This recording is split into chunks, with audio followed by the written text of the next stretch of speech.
On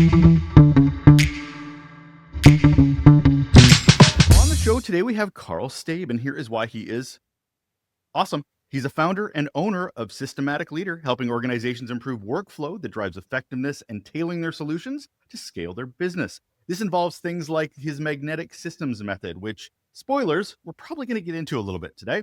He's also the host of the Systematic Leader podcast, which I can proudly say I've been a guest on. He's the author of Bring Gratitude, Feel Joyful Again with Bite-Sized Mindset Practices. He's been featured in Forbes, NPR, Zen Habits, and worked with some pretty great companies like Philips Global, Southwest Research Institute, and Pioneer Nation. And he is here. Hello, Karl. Thank you. Thank you. I'm excited to be here. Thank you for having me. Oh, absolutely my pleasure. Yeah, methods, frameworks, processes. As a leader, we kind of have to, I don't know if we embrace them as much as we think we should or do, but we're going to get into all that, Karl, all the fun of that. But before we get into any of that, I have to ask the question I ask all of my guests, sir, which is, what is your best or worst employee experience? Oh, man. I've had so many of both, but the one that sticks out to me is the one that came right out of college. And I worked for this. Can I say a-hole on here? Is that okay? Of a boss? Asshole's fine. If you prefer to say asshole, that'd be great. Okay. Yeah. He was a huge asshole. He did not listen. He did not care about feedback. He did not have one iota of respect for people who were younger than him. And he was, I don't know, in his late 40s at the time. And so it was rough. I started out of college. I was the marketing coordinator. And one of the tasks was, hey, we're thinking about sponsoring this hockey team. Find out about it. Find out about, what they offer, from jerseys to all these different things. And so I found all this stuff out, like different types and what we could do and, how this could all work. And he asked me, he's like, well, what are the different sizes? And he was a larger guy. And I was like, I don't know. I can find out. And he looked at me and he said, I could have a monkey do a better job than this. And I was just, I'm 22 years old, completely just disheartened. From that point on, I think that was, I don't know, maybe 6 weeks in, and I just gave up. And I ended up working there for over a year. And it was a terrible experience, one that I learned from and one that really helped shape me as a leader. So there's a lot of gratitude in that, but also a lot of pain. But I've been able to work through it. So that's good. No matter how many times I ask this question, it always seems to be in those formative years for a lot of people who are getting those first time leaders, those people that hire young people basically because they can lord power over them a little bit more. They don't get as much pushback because when you're in your late teens, early 20s, you don't know what you don't know. You are not as confident. You don't have wealth of experience. So of course you're easier to be bullied. How many restaurant stories have I heard? How many, that just sort of that first, but it's so formative because I'm guessing that was a few years ago, Karl, and it's still like the top of mind thing that popped into your brain. Yeah. Yeah. It's terrible. It's a terrible way to run a company. It's a terrible way to treat other people. But the people that I have worked for, the people that have treated me well, that supported me, cared about what I thought, encouraged me, it made that much better. So, kind of the Star Wars analogy, the light and darkness inside of all of us. I think he had a lot of anger inside of him, a lot of resentment, and like Yoda said, darkness, pain leads to anger, anger leads to pain, and then pain leads to the dark side. I totally butchered it, but you get the point. And it's true, and I think that to me has helped me become more empathetic. I've forgiven him. I have no ounce of anger towards the man. In fact, it probably helped me in a lot of ways. I'm like, there's no anger, there's no animosity, but the drop of a hat, I'm going to compare him to a Sith Lord. I'm like, nicely played, nicely played. I hear your nerdery and I get it, but let's move on from that. Let's move on from that. And thank you for sharing that story. I really appreciate it. It's it's one of those things that we still have to come to grips with. And I think gratitude is a really great way to come to terms with it. But unfortunately, we don't have the emotional tools till we kind of later in life to even be able to handle some of those traumas that we've had earlier in some of our professional careers. We're going to talk about systems today. We're going to talk about systems that we can design to actually people want to use. But before we get into that, I kind of like to dial it back a bit and define what the hell we're even talking about. So, Karl, from your perspective, since this is your bread and butter, this is the world you live in. How do you even define what a system is? Systems are the steps you put in place for the things that you care about and that you want to support. So if you care about exercise, you are going to find ways to make time for it. If you care about money, you are going to study other, Warren Buffett, or Charlie Munger, whatever it is, you're going to find that time. And so what you're doing is you're making sure that you're doing the things that support your goals, your values. And the more that you do that, be it as a leader, be it as an individual contributor, the more you get to where you want to go.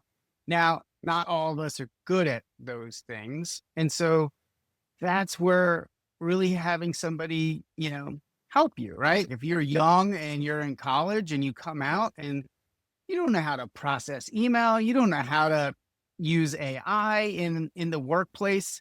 You might know how to use it for writing a paper.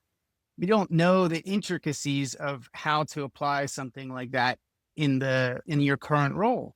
And so all these things are systems that we build up, especially the formative years of working is that, 20 to 30, we are doing these things and we're building these habits. And then as leaders, usually probably in our 30s and beyond, depending on, the type of person or the role that you crave or go after. And so what you're doing then is you are setting up these habits and you're supporting them with the things that you do. So for example, one of my core values is gratitude.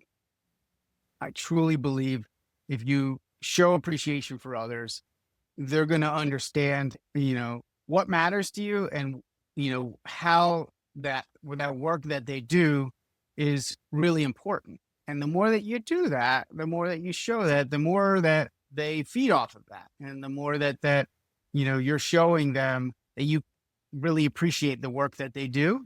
And if you can do that regularly and consistently, they're going to work harder for you. They're going to do better work for you. They're going to be more open to your ideas and hopefully you're open to their ideas. Right. And so that to me is really the importance of building systems that support everything that you want to accomplish. You bounced between the word habits and systems a little bit when you were talking there. Are we talking about the same thing? Because I'm when I think a system or a framework, I'm thinking of a checklist, for lack of a better term, or a rule of thumb of things that we need to follow. But habits, I don't necessarily always look at it that way. How do you connect the two? So the habits are the things that you have done repeatedly, the systems that you've put in place over time, and then it just becomes a regular thing that you do. So for example, you might put a system in place to check in with your employees, right? You might say, every week, I'm going to check in and find out what's going on. It might be a one-on-one. It might be a Slack message. Everybody's different. Everybody has a different system. And the idea then is you are showing them that you care about their work, you care about them. And what you're then doing is you're building that habit. And over time, that becomes how you communicate with your team. So these systems become habits over time. And the more that you do them, the more that you get that feedback of this is working. Like some bosses love one-on-ones and some bosses hate them. And it often is those early few years that they've put something in place, or maybe they had a boss, they did one-on-ones with them and it was awful. It was awkward. The guy didn't really listen. He just did it because he was supposed to do it. And so what ends up happening then is you have that memory. You then say, well, I'm not going to do it that way. I'm going to build my system this way. I'm going to build it so we don't have to sit there in this awkward conversation. I'm going to do it where it's async and we just send emails back and forth. Whatever it is, that's the system you built to build that habit. What are some of the bigger mistakes that us as leaders are making when we're trying to design a system going, you know what, I've got a new employee, I'm going to meet with them every Tuesday. What are we doing in our thought processes or our approaches when we're trying to get the teams obviously to buy into this, or even ourselves to buy into this? What are we doing wrong that makes them not adoptable? Ooh, great question. I think it comes down to values. So I have this framework, I like to call it vision. So the idea is, values, and then you have to be able to integrate those values into you got to identify those, identify where those things are falling apart so you can fix them, and then figure out how to support those areas. Then you got to iterate, right? Because if you have these things, you have this value, you're trying to create a system around it, it's not quite working, you need to improve it. And then you got to put it into operation. So this is that so many tiny habits, tiny experiments. A lot of people talk about these things, but as a leader, you've got to be able to try these things. And then you have to be nimble and say, okay, if we try these things now, after 6 months, I don't want this to be the end all be all. This is how we do things. Then you constantly have a way to review and improve that system as a whole. And that to me is what great design is when you design a system. So it's values, identify, support, iterative, operational, and nimble. Of course, you have a process to implement processes. I like it. Why wouldn't you? That makes a lot of sense. When I was introducing you, we were talking, or I mentioned this magnetic approach to magnetic method. How would you define magnetic when it comes to any process? Like that attraction, I'm assuming, is the approach to a process. So how do you explain that? Yeah. So I think we are all drawn to things that make sense to us. So if I tell you that on Fridays, Russell, I want you to send me a report, what you're working on, what's working well for you, what's not, and what are you trying to improve upon? What is a tiny experiment you have put in place to improve in this area? And I want this report every Friday.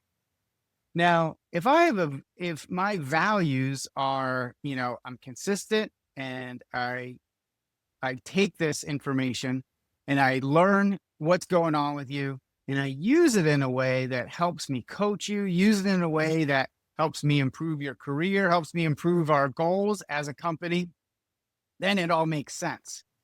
But a lot of times what happens is those things fall flat, and you fall flat because the value that you have of consistency is not necessarily high up on your list because, you're a bit of an artist. You're a bit of a, rogue type of boss, and you like shooting from the hip. Nothing wrong with that. But this is the key: self-awareness. When you understand that and you understand what you're trying to accomplish, you can then create systems to support you. So if you do shooting from the hip a little bit, you have to be self-aware about that. And then you also have to have team members that are willing to push back against you. So you then have to create a culture of, wait, I'm going to try stuff. This is good because we're going to, do all these different little tiny experiments. And some of them are going to work really well. And when you're really upfront and honest about this with the people that you lead, it makes it so much easier for them to come back to you and say, Karl, what are you doing? Like, why do you want to try, pay a Mr. Beast $1 million? Our whole marketing budget is $1 million. That doesn't make any sense. Now, the concept might be good, but instead of Mr. Beast, you might have to go down a few rungs And you might pay somebody $50,000 to do what you want to do as a tiny experiment. So now that's only 1/20th of your marketing budget. And what that does then is that pushback allows them to say, wait, why are you trying to do this? And then you can have that dialogue, and then you're more likely to come to a consensus easier. Is that how you know maybe a framework or a method isn't working? Is it the pushback? Is it because I think curiosity is supposed to be a really good thing. Curiosity is very much a tenet of leadership, even when it's coming from those you're working with. So how do you know the method is maybe, and I'm going to use my magnetic, lean in that a little bit, it's repelling more than maybe attracting? Ooh, yes. Okay. So I think back to your point of really creating something, a system that people are drawn to. Now, if I shoot from the hip, I tell everybody, but please give me pushback. I really want to understand your point of view. What are you seeing and why? But then when you give me that pushback and all I do is say, no, that's dumb, right? And I shoot it down. Eventually, my explanation or me saying this value of, I care about feedback. I understand that I like to shoot from the hip, but I want you to push back against me. And then I don't actually follow through on that. And that's why values is so important, because you actually then have to really understand the greater whole. So then if that person says, okay, yes, I think this is a dumb idea. And you say, okay, I understand, but why? Talk to me. Let me understand where you're coming from. What happens then is that person's like, oh, he's actually listening to me. So you're reinforcing, and this is the magnetic part. You're reinforcing the positive behavior that you're looking for through those values. And this is not easy, right? Because a lot of us, we get to a certain position, we always, old adage of we get promoted to the place where we're incompetent. We rise to the level of our incompetence, I think is the we term. rise to the level of our incompetent, right? And the idea then is you have to then be willing to lean on other people even more. And that's what good leadership really is leaning on other people even more. And by doing that, you're creating consistency. You're building a system that allows people to feel comfortable pushing back against you. And when that happens, you're getting probably, the old adage of, one mind is great, but 10 minds is better. But yes, at some point you have to make a decision. And so the idea is getting all this feedback, distilling it, really understanding the larger goal, and then acting on it. And that's the type of system that people are drawn to, because there's consistency, there's clear outcomes, there's a clear message of how this will work. And they want to stay on board with that. Like, I've worked with a client and he is all about money, and that's okay. But he doesn't include that in his core values. And so there's a disconnect between what he's saying he values and then what ends up happening. And there's nothing wrong with that, because the company he took over was failing, and he needed the company to really focus on money. So then the idea is start to shift those core values, because if those old core values weren't working, you then have to shift them to help align with where you're going in this current environment. I love how much you're focusing on. There's a lot of principles to my podcast around when it comes to good leadership: self-awareness, situational awareness, and communication. And you're hitting on all of them. And I really want to dive into the leadership part of it, of the designer. I mean, even if you're bringing in an existing system, there needs to be some work, I believe, as the leader, that even you have to understand yourself well. You have to be able to connect with others. But again, that's all self-work of to be able to introduce these things, which you're touching on quite a bit. So I guess that raises the question for me is, as a leader, I bring my own biases. I bring my own thoughts and what I think works best.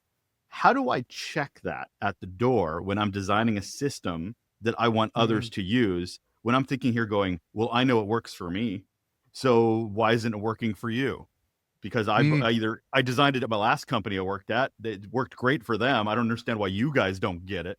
So what do we do, and how can we approach that to sort of mitigate it? yeah. And I that phrase checking it at the door, right? It's almost like checking your ego at the door. And, and I think that's a very important point. Now, I will say ego has been vilified. Ryan Holiday's book, Ego is the Enemy. I disagree with that. I think if you are out in the workforce and you're doing things, you need to have ego. Otherwise, if you're completely like, it really doesn't matter. Whatever you do is going to be cool. In the grand scheme of things, we're on this earth, humans have only been on this earth for, what is it like the sticker width? If you go from the Empire State Building all the way to the top and you place a sticker on top of that little thing, that's how long humans have been here. But in the smaller micro part of a life, 80 years or even a career, 40, 50 years could be longer the older we get. It does matter. And we have certain ways things should be done. And this is hard because we can't just be like, oh, you can come into work whenever and oh, you're late on that project. There has to be some rules and standards that apply. And part of that comes from, the ego of knowing that you've done great work in the past. Now, it's not about letting that ego take over. And so I like to think of that, ego and I've done a lot of, listening to spiritual teachers, and it's like that voice in your head, right? And some people, the angel and the devil, right? Everybody has different perceptions, but basically that voice in our head that tells us, you know what, this is important. Now, the key part here is not to let the ego dictate. It's to listen, to understand you have great thoughts, they have great thoughts, and it's trying to combine and fuse them together. And you're trying to really listen and do it from a place of values versus ego. So, like that example of the guy, one of my clients, he is all about the money. And that's important. As a business, you have to make money, right? So if you're like, hey, whatever, we lost a client, it does matter. And you then have to say, okay, this broke and, why did it break? And we need to be able to fix it. And this is the hard part, I think, for a lot of leaders is consequences. If something, if something doesn't happen the way that you want it to happen, there has to be consequences. It might just be, we're going to sit down and we're going to figure this out together and we're going to figure out what really happened and not point fingers, but say, we're going to learn from this. We're going to grow from this. And we're not going to make the same mistake again. If we do make the same mistake again, then we have to have some consequences. We have to say, you know what? Is this really for you? Is this role really for you? And it might not be. It might fit somewhere else in the company, or they might need to leave. But then the idea is people understand if they don't perform and they don't do these things that are necessary, then they're going to lose that job, or then they're going to, be sent to another department where they might thrive. Who knows? But then the idea then is, okay, you check that ego at the door and you're still there. You're going back to the door and being like, okay, yeah, Tom made a great point, but I don't really agree with Mary. Then you say, okay, what can we do? What is the consensus? And I like to talk about agreeing and committing. Eventually, you can't agree to disagree, right? If everybody agrees to disagree, you're not going to be able to make that decision and then move forward with confidence. And I think that's why ego is important, because you have to have that confidence of, okay, I don't know. I have 62% of the information. I just made that number up, but I'm just saying you don't have no one ever has 100%. If you make a business decision and you're like, we're going to do this type of ad, or you're going to invest in this person over this other person. Don't know. I mean, hiring is basically a coin flip, like Sometimes it works, sometimes it doesn't. And so you have to then say, okay, but what did we learn from this? And how can we build a system to improve upon it next time? An onboarding system or a hiring system. At first, companies have no idea exactly what they're looking for, but as they become more consistent with the type of products they're delivering or the services they're delivering, it does get easier to hire people because you understand the culture better. Now you went from 5 people to 10 people, and you're starting to see what works well, what doesn't. And then you say, okay, we're looking for this type of person.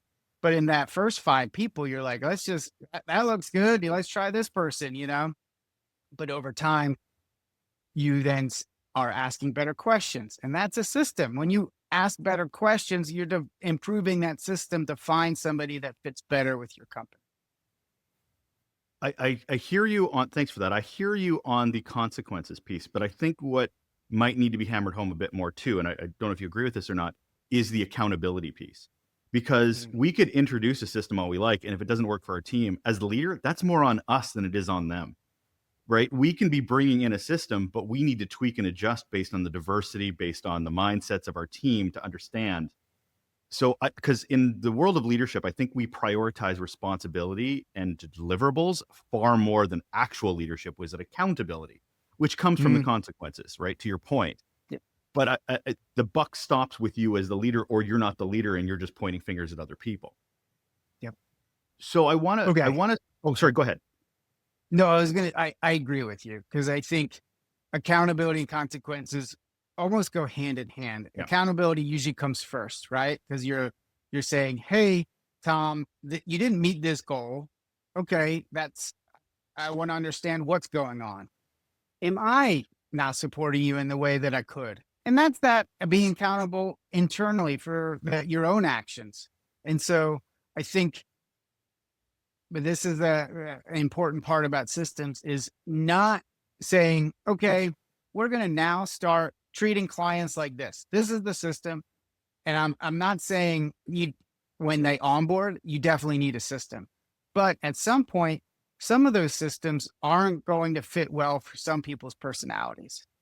And the key part is for them to be able to have the confidence and to be able to have the trust that they can improve the system for their own work style and allowing them to document it. And this is so important. And I wish more people did this in the workplace, allowing people to document the things that are working well and not, because then you can see what the person is doing. Sometimes they make as a system improvement that is so much superior to anything you've ever designed or created.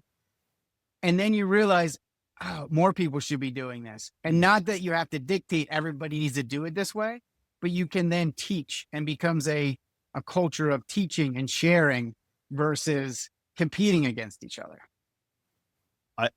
I love the idea of, as a leader, that we're not just creating a system and going, okay, go figure it out, but we're actually sitting there watching, monitoring, taking into account, listening, so that we can be spending that time to tweak the system, almost like a research project, almost like we're out in the wild watching it, watching it as it grows, and we're gorillas in the mist kind of stuff, right? We're watching, we're watching and seeing how it works and how it doesn't work.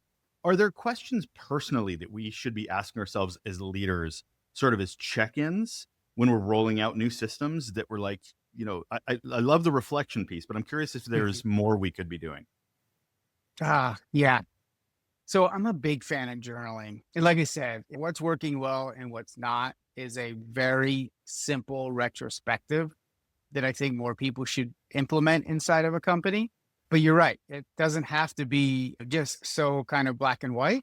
There's nuances to it all. Another thing that I think can work really well is, what do I really need to do next? Because I don't think we talk about priorities enough in the workplace either. Often we're going and we're juggling, 6 different things. And sometimes we drop something, but that thing that you dropped, and now you're focusing on this other area, that other thing should have been picked back up because that was the top priority for the organization. And it can come from, it doesn't have to be, just business related. It can be, just, part of the government work too, or it can be, nonprofits. But the idea is this person really understands what's most important and what's driving the value. And that to me is having those type of conversations and understanding like, okay, what's your thought process? I love the idea of curiosity, because if you come back to that and say, hey, Tom, like I saw that you started working on these things and, I like that. I think that's important, but how come you dropped this other thing? And how come you didn't, pick it back up? And you're understanding the thought process they're doing, the decision-making that they made. And then you can help them, because that's the key part is you don't want to just get angry at them, because and this is where I think just the very small mindset shift of positive intent. Tom probably was trying his best. He did not know that this thing was this important. And that's why communication often falls flat. And that to me is such a big part of system, is having that communication system that works. Constantly talking about priorities. I like to tell leaders, telling stories is one of the best ways to really drive point home. If I just tell you again and again, Russell, we have to focus on, driving value for our customers, focus on driving value for customers. It's so nebulous that you almost don't know how to handle that.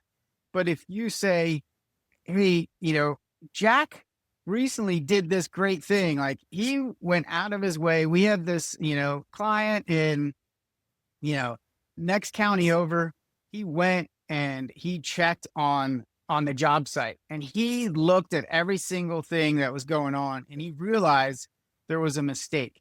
So he brought it to the attention of the client, and he was like, oh, thank you so much.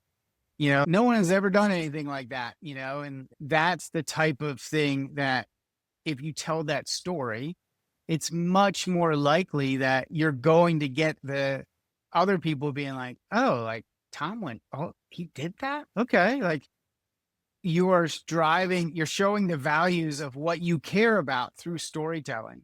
And now they're more likely to try to do similar things. We're morphing a bit more into how we're engaging with teams. And I want to sort of stick on that a bit, because we have to introduce these systems, these frameworks into what the groups that we're responsible for. When do you start noticing that a system's working or not working? Like what are those first signals, green flags, beige flags, red flags, where you're going, I don't know if this is going to work, or you know what, it's doing exactly what I want to do. Is there a first indications we should be paying attention to? Yeah, I love this topic, because I love the idea of leading indicators and lagging indicators. So leading indicators are all the things that you have control over, right? And so it's usually OKRs, I like, and KPIs. So KPI is, on the back end, like anything you can measure. Are we creating enough widgets? Are we, are we meeting our sales goals, or whatever it is, right? And then the OKRs are the leading indicators, are the things that inputs, the things that the systems you put in place to get the hopefully meet the KPIs on the back end. And I think often we start with the KPIs. Well, this is broken, and we got to fix this. And it's, almost like we start spinning our wheels instead of thinking, okay, well, what have we done to get these results? And what are the systems that we have in place? So, and this is a very simple but hard to do, because this is something that a lot of people, we get caught up in focusing on other things. But if you go back to leading indicators, okay, we're not getting enough sales. So what are we doing? And, what is the client relationship that we're doing? What is that step-by-step process? And when you systematically map that out, you start to see where the friction points happen. And if you have a larger team, you can see some people do things well in certain areas and some people don't. And so when you look at how all these things fit together, and you start to say, oh, okay, we're really good at starting these conversations, but we're terrible at follow up. Some people follow up every 2, 3 weeks. Like, we need to push this up. We need to do a better job of following up. And same thing with, client or customer experience, right? Like, they're onboarded and it's almost, okay, let's go get more customers now. And you really forget all the systems that have been put in place years ago, helping them onboard and helping them understand how to use the product or whatever it is, has not really been updated or has not been improved. And like, you start to see, oh, like referrals have dropped. Well, that's a KPI, but the leading indicators, well, are we creating a great experience that allows the customer to actually want to refer us? It's so important not just to focus on the delivery. Delivery is important, absolutely, but it's the journey to the delivery that and sometimes gets lost because, and I often talk about, it's people over process. Not to say the process is important, but there are people that are doing the thing that need to be prioritized, or the thing isn't going to work. So I love that you're combining the two to both be important, because one can't be a priority over the other, because you still always need to deliver, but you also want a healthy organization of people that are sticking around, staying, encouraged to work, motivated. So I love that you're connecting the dots on that. But change happens, and change seems to be happening all the time. And you create a system now that may not work through COVID, that may not work through AI or dramatic technical change. So how are you building, or how do you build resilience even within your team to be able to navigate a system through that? Great question. I think it's really important to talk about Kaizen, and not just from a manufacturing perspective. Kaizen is the concept of constant improvement. I think Peter Drucker brought it over to Japan because no one really cared about what he was talking about here in the United States. So he's, oh, I'll go to Japan and see what they think. And they loved it. And so Toyota picked this baton up and ran with it. So the key part of all of this is we are creative creatures.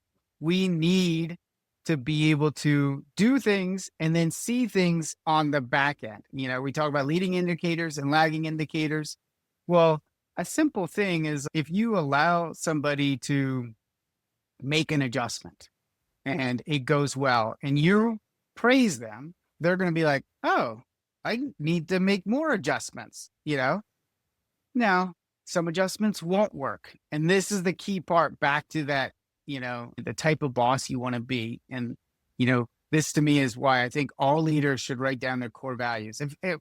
That should be one of the key takeaways, I think, is from this interview is, as a leader, write down your core values, share those core values, but make sure when you're building systems, they're designed around your core values. So you're living them and breathing them and showing people them.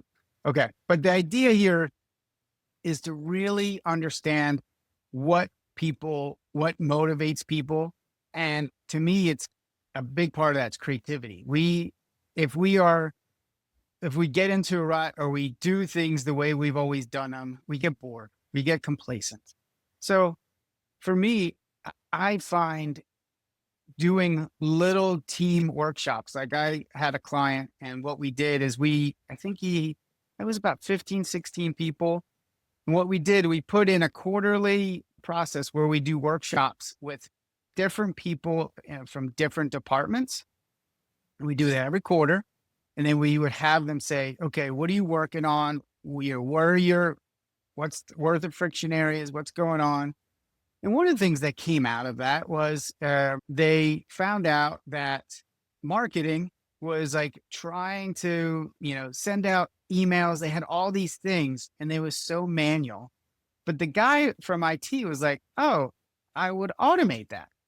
And this is what I would do. And they're like, holy shit, that saved us I think it was like 8 hours a week or even more than that. I can't, was it 12 hours?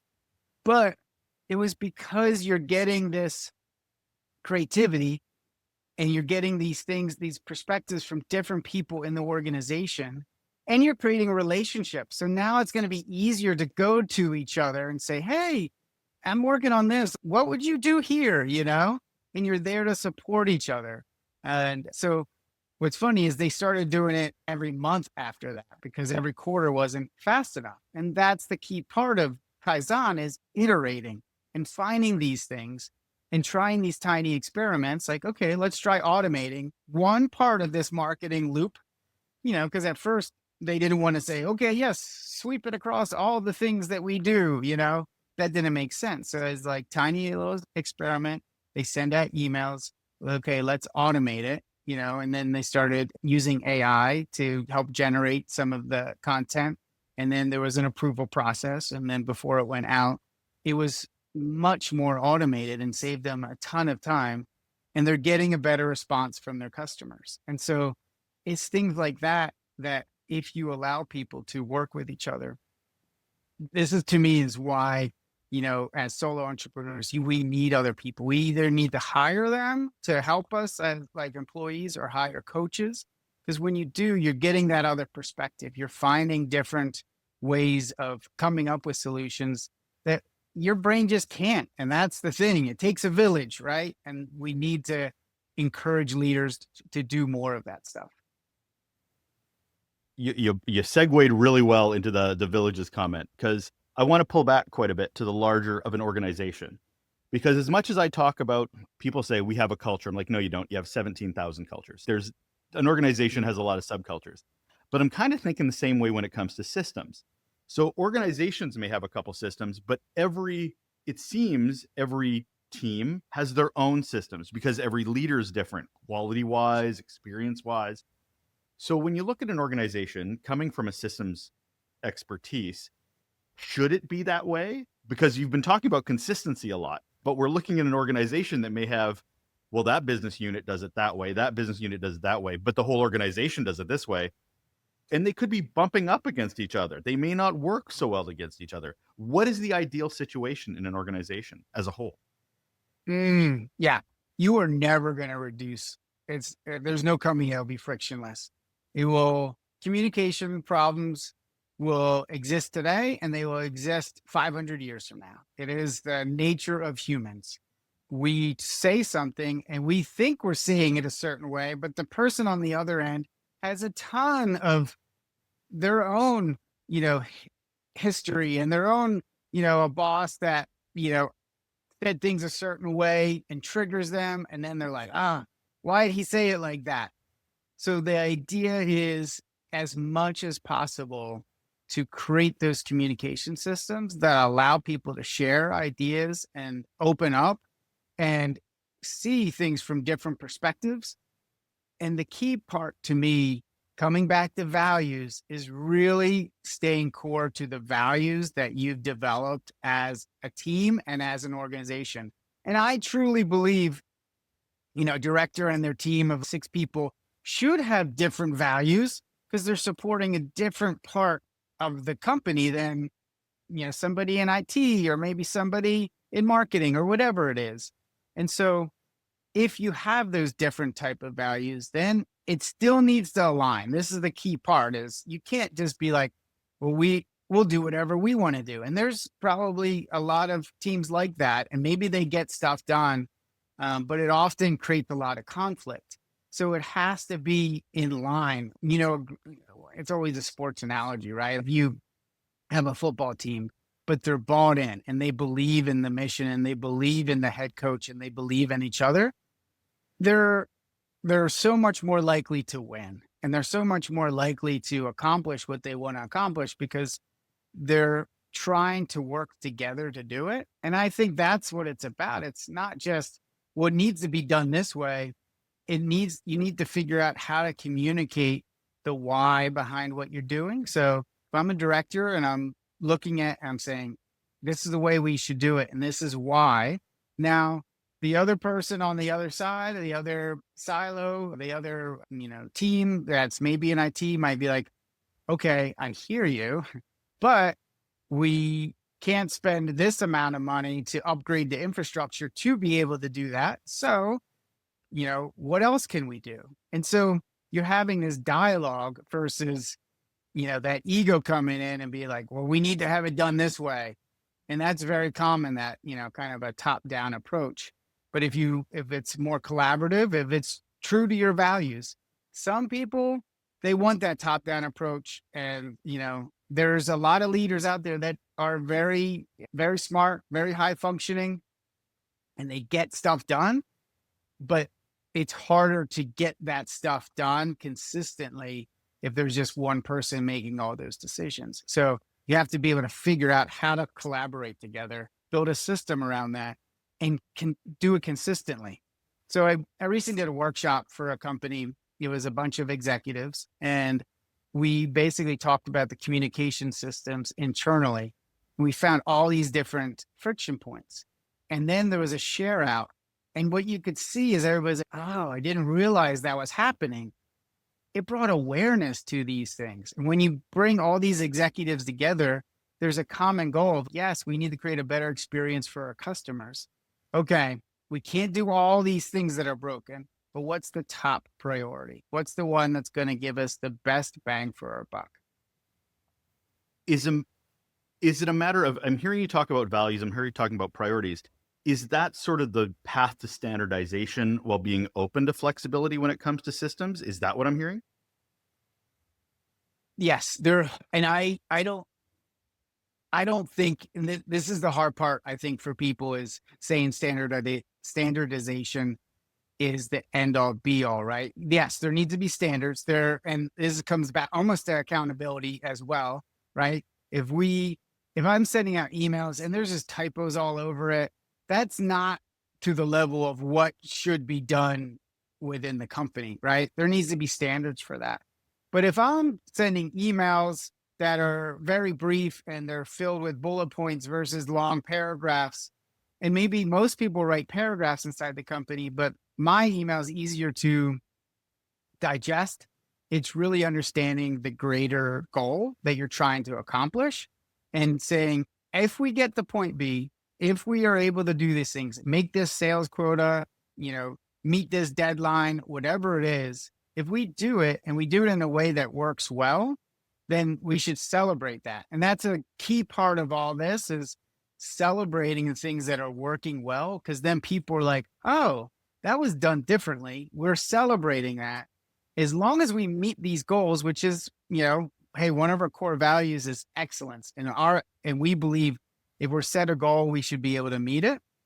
And so you can come back to that conversation with these people and say, okay, you have all these typos. Our core value is excellence. That's the standard that we expect. If you don't meet that standard, then we're going to have to figure something else out. Can you meet that standard? Now, the difference then is back to your point is you can't micromanage that the email needs to be in this template. It needs to be 3 paragraphs and then it gets too much. And so this is that flexibility and creativity of getting to point B and allowing people to do that in their way and allowing them to feel comfortable doing it that way. I like to wrap up conversations with a focus of next steps. So somebody listening is like, systems, I need systems, or I need to even reevaluate the systems I have right now. Because we already have a lot of systems that we may not even call systems, right? As to your point, we might call them habit. If I'm listening to this and I want to take that first step tomorrow to be better in system introduction, system design, what would be the first thing you would recommend people do? You've already talked about writing down the values and intention. I'm just curious if there is a step beyond that, starting tomorrow, first thing in the morning. Yeah. So I like asking people, where are they seeing the most friction in their operations? And usually it's many places, but the idea is then to really find out, okay, where are you seeing the most friction and what is that how's that driving value or not, or, eliminating value. And so what you do then is you map out that system. You basically create a journey map of that. So let's say referrals are going down, customer happiness is going down. So what you do is you map out, you draw a map, bubbles or however you want to do it, or sticky notes, and you look at each step of the process for that customer. And then you say, okay, where are we falling flat? And then this is the key part of all this is you can't fix the whole thing all at once. It's about tiny experiments. It's about picking one sliver of an area and saying, okay, this is where we're getting the most complaints. And this, so what we're going to do, we're going to do a little workshop. We're going to come together as a team and we're going to find out how we can improve this area. What we're going to do is we're going to do a 90-day experiment. And this experiment will allow us to test the idea. And it depends on how effective. You can create a change on a website and probably get feedback within 2 weeks, right? Or less than that, depending on the traffic that you have. But the idea is to look at that customer experience, find that sliver, and also, and this comes back to values, are we doing this aligned with our values? Because if not, if we're like, it's about kindness and all we're doing is we're then trying to drive more sales and we're just pushing customers to refer us, well, that's not kindness. That's just us trying to get our bottom line up. So what's a better way to do this? So we're doing it in a way that's staying true to our organization's values versus, okay, we have this goal, we need to accomplish this goal, and we'll do whatever it costs to make that. That's when everything, for me, starts falling apart. If you're building systems in that way. But that comes back to, I'll reiterate, find that little thing, map it all out, find that little thing and create a tiny experiment over 1 month, 90 days, whatever it is. So you have that chance to get that feedback and then iterate from there. That is Karl Staib. He's the founder and owner of Systematic Leader, which is a consultancy itself, but also a podcast you should actually check out. He is the founder of the Magnetic Systems Method. I have to put a "the" in front of it. Gives it some weight. He's also the author of Bring Gratitude, Feel Joyful Again with Bite-Sized Mindset Practices. Thank you so much for being here, Karl. Oh, thank you. I had a blast.